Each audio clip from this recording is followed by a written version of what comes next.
మల్లెపూల season start అయిపోతా ఉంది కదండీ! ఈ పూలు ఇష్టపడని వాళ్ళంటే ఎవరు ఉండరు. ఈ సీజన్ అంతా మనము ఎక్కువ ఫ్లవరింగ్ తీసుకోవాలంటే ఎటువంటి కేర్ అండ్ టిప్స్ ఫాలో అవ్వాలి అనేది ఇవాళ వీడియోలో తెలుసుకుందామండి. నమస్తే, నేను Vani. Welcome back to our gardening channel gardening with Vani. మీలో ఎవరైనా ఫస్ట్ టైం నా ఛానల్‌ని చూసినట్లయితే తప్పకుండా సబ్స్క్రైబ్ చేయండి. అలాగే వీడియో చూసిన తర్వాత తప్పకుండా వీడియో ఎలా ఉంది అనే విషయం మాత్రం కామెంట్ సెక్షన్‌లో మెన్షన్ చేయండి. లైక్ చేయడం మాత్రం మర్చిపోకండి. ఇక వీడియోలోకి వెళ్ళిపోదాము. ఫ్రెండ్స్, మన గార్డెన్‌లో ఉన్న మల్లె చెట్టు కానీ, రోసెస్ కానీ, మందారాలు కానీ విపరీతంగా పూలు పూయాలంటే సింపుల్‌గా పొద్దున్న నుంచి ఈవినింగ్ వరకు మన ఇంట్లో వచ్చే వేస్టేజ్‌తోనే మనం అంటే కిచెన్ వేస్ట్ ఉంటుంది కదండీ! దాంతో మంచి ఫర్టిలైజర్స్ తయారు చేసి మనం ఇస్తూ ఉన్నామనుకోండి, ఇట్లా విపరీతమైన పూలు, మొగ్గ అనేది వస్తూ ఉంటాయి. దీనివల్ల మనకు మొక్క చక్కగా బోలెడన్ని మొగ్గలు వచ్చి చాలా హెల్తీగా పెరుగుతుంది. ఫ్రెండ్స్, మనం ఇంతకు ముందు పూర్వకాలం అయితే ఈ మల్లె పూలను గుత్తులు గుత్తులుగా పొలాల్లో పండించడం అయితే చూసేవాళ్ళమండి. ఈ మధ్య కాలంలో ఈ టెర్రస్ గార్డెన్ లో ఇలాంటి చిన్న చిన్న కంటైనర్స్ లోనే మనము చాలా ఈజీగా ఇలా గుత్తులు గుత్తులుగా చిన్న చిన్న కంటైనర్స్ లోనే గ్రో చేస్తున్నాము. జస్ట్ కొన్ని టిప్స్ ఫాలో అయినామనుకోండి, ఈ విధంగా మనము చెట్టు నిండా ఫ్లవర్స్ అయితే మనం తీసుకోవచ్చండి. మన ఇంట్లో వచ్చే కిచెన్ వేస్ట్ తోనే మనం ఈ విధంగా పూల మొక్కలను అయితే మన గార్డెన్ లో చాలా మంచిగా చాలా అందంగా అయితే పెంచుకోవచ్చండి. కాకపోతే మనం ఏం చేస్తున్నామో, ఎందుకు ఇస్తున్నామో, ఎప్పుడు ఇస్తున్నామో అనేది కానీ గమనించుకోవాలి.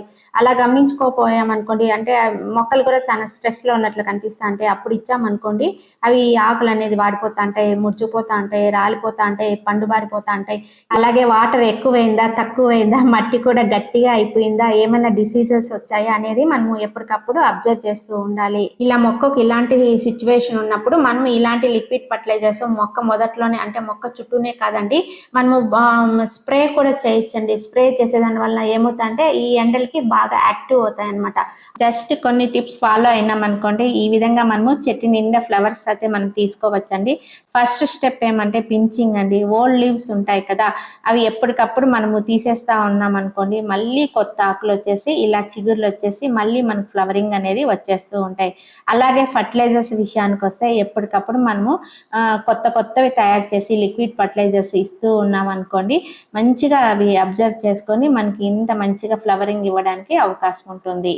మరి ఇన్ని రోజులు రెస్టింగ్ పీరియడ్ లో ఉన్నింది కదా ఈ మొక్క, ఫస్ట్ మనము ఈ రూట్స్ అన్నిటిని యాక్టివ్ చేసేయాలండి. రూట్స్ ని యాక్టివ్ చేసేసామనుకోండి, ఆటోమేటిక్ గా గ్రోత్ అనేది ఫాస్ట్ గా ఉంటుందన్నమాట.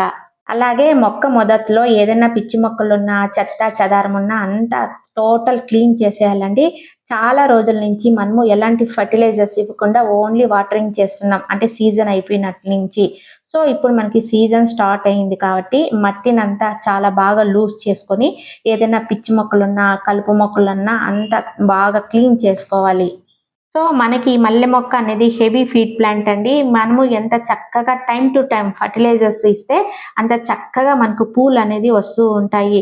ఇలా మట్టిని అంతా బాగా లూజ్ చేసేసి ఎప్పటికప్పుడు పిచ్చి మొక్కలు అంతా తీసేసి వాటరింగ్ అనేది ఇస్తూ ఉండాలండి. వాటర్ కూడా ఉంది కదా అని ఎక్కువ ఇవ్వకూడదు. టాప్ సాయిల్ ని చెక్ చేసుకొని మట్టి డ్రై అయినప్పుడే మనం వాటర్ చేయాలి. అలాగే సన్లైట్ విషయానికి వస్తే డైలీ మనకి 7 to 8 అవర్స్ ఎండ్ అనేది ఖచ్చితంగా పడాలండి. ఇవి సీజనల్ ఫ్లవర్స్ కాబట్టి మనకి ఎండ్ అనేది మన మొక్కలకి ఖచ్చితంగా తగలాలండి. మల్లి చెట్టు అండి, ఇట్లా విపరీతంగా మొగ్గలు వచ్చి చాలా హెల్తీగా పెరుగుతుంది. ముఖ్యంగా మనము ఈ మల్లి చెట్టుకు ఇలా మొగ్గలు రావాలి అంటే ఇలాంటి ఫర్టిలైజర్స్ ఇవ్వాలి అనేది ఈ రోజు వీడియోలో తెలుసుకుందాము. అన్ సీజన్ లో కూడా అండి మనం ఇలాంటి జాగ్రత్తలు తీసుకుంటూ ఉంటే మనకు మంచి ఫ్లవరింగ్ అనేది వస్తుంది. ఎప్పుడైనా కానీ మనము మల్లి చెట్టును నర్సరీ నుంచి తెచ్చుకున్న తర్వాత 2 రోజులైతే అలాగే ఉంచేసాలండి. అంటే మనము వెంటనే రీపాటింగ్ అనేది చేయకూడదు. ఎందుకంటే ఆ మొక్క మన వాతావరణానికి అలవాటు పడాలి, అలాగే మన వాటర్ కూడా అలవాటు పడాలండి. అందుకని మల్లి చెట్టే కాదండి, ఎటువంటి ఫ్లవరింగ్ ప్లాంట్స్ అయినా కూడా మనము ఒక 2-3 రోజులైతే రీపాట్ చేయకుండా ఉండేది మంచిదన్నమాట. తర్వాత మనము మట్టి మిశ్రమానికి వస్తే 1:1:1 రేషియోలో మనము మట్టి అనేది కలుపుకోవాలండి. అంటే వర్మీ కంపోస్ట్ 1%, ఎర్రమట్టి 1%, సాయిల్ అన్నమాట. అట్లాగే వేపపిండి, ఇవన్నీ కలిపి మట్టి మిశ్రమం తయారు చేసుకున్నాక ఆ తర్వాత మనము మొక్క అనేది నాటుకోవాలి. ఫ్రెండ్స్, మనకు జనవరి వస్తానే జనవరి ఎండింగ్ లో ఆకులన్నీ తీసేయాలి. లేకపోతే కుదరకపోతే ఫిబ్రవరి ఫస్ట్ వీక్ లో అన్న ఈ మొక్కకున్న ఆకులన్నీ దూసేయాలండి. ఎండుటాకులు కానీ మనం పడేయాల్సిన అవసరమా తెలియదండి. మళ్ళీ మనకు ఒక వారం తిరిగేసరికి ఆకులు అనేది స్టార్ట్ అవుతాయి అన్నమాట.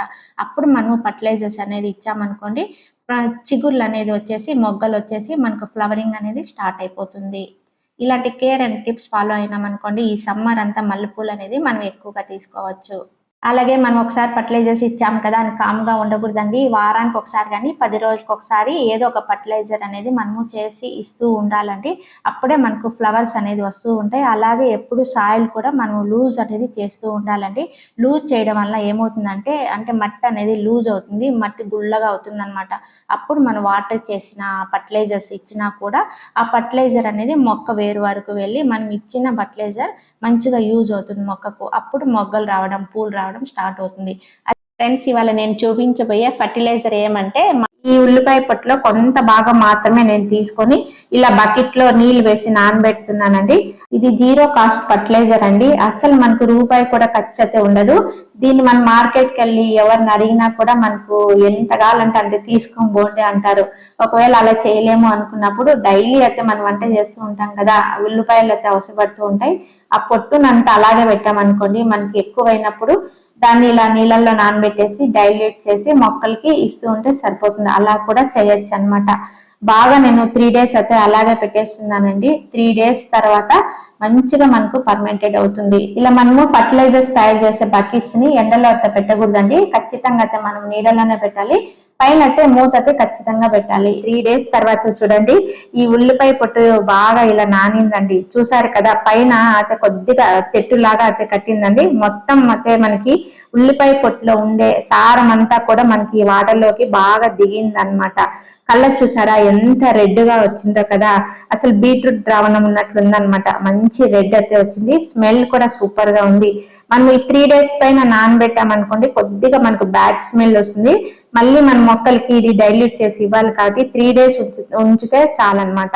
చూసారు కదా, థిక్ కలర్ లో ఉంది కదా. అయితే ఇలా ఘాటుగా ఉండే ఉల్లిపాయ పొట్టు వాటర్ ని మన మొక్కలకి డైరెక్ట్ గా అలాగే ఇవ్వకూడదండి. డైల్యూట్ చేసి మొక్కలకి అయితే ఇవ్వాలండి. మట్టిలో ఉండే ఇన్ఫెక్షన్స్ అలాంటివన్నీ కూడా మనము ఇలాంటి లిక్విడ్ ఫర్టిలైజర్స్ ఇచ్చేదాని వల్ల వెళ్తా పోతాయండి.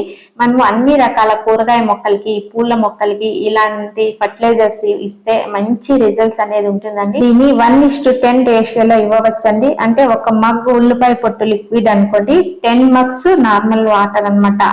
అలా మనము డైల్యూట్ చేసి మొక్కలకి ఇవ్వాలి. ఎలా గుత్తులు గుత్తులుగా పూయాలి, సీజన్ అంతా మనం పూలను తీసుకోవాలంటే ఎలాంటి కేర్ అండ్ టిప్స్ ఫాలో అవ్వాలి, మనము ఎలా ప్రూనింగ్ చేయాలి, ఎలా వాటరింగ్ ఇవ్వాలి, ఇలాంటివన్నీ ఈ రోజు అయితే వీడియోలో తెలుసుకున్నామండి.